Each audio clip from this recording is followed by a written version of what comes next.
At Cazadores in Sydney, This is our favorite place in the area.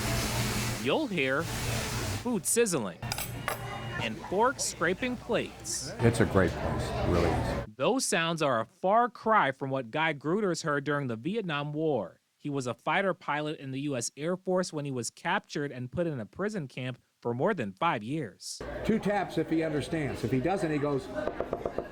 The prisoners used a code to tap on walls to communicate with each other.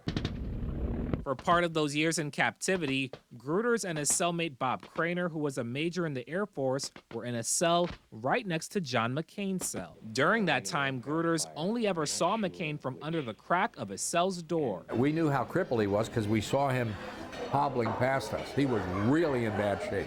Broke my leg. Gruters said Craner and McCain became good friends simply by tapping on 18 inches of brick and talking that way for hours. In his book, Faith of My Fathers, McCain talked about his experience as a POW. The former U.S. Senator mentioned both Craner and Gruters in it. In the book, he said, "I was alone, and I needed to talk as much as possible with my neighbor to keep from lapsing into despair.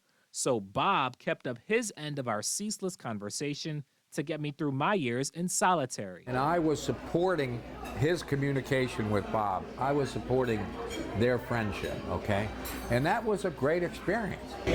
Tapping on the walls helped the prisoners pass along orders from senior officers and get them all on the same page about how to deal with interrogation. Basically, they call you in.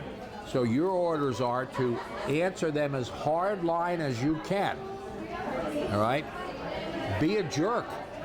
A real jerk. And that communication kept McCain, Craner, and Gruters alive long enough to be freed. Here's video of Gruters being reunited with his family in 1973. I'm very, very happy to have served, and I'm very happy to have served in Vietnam. I think Vietnam was a great fight, and I just went back there for the first time in 50 years.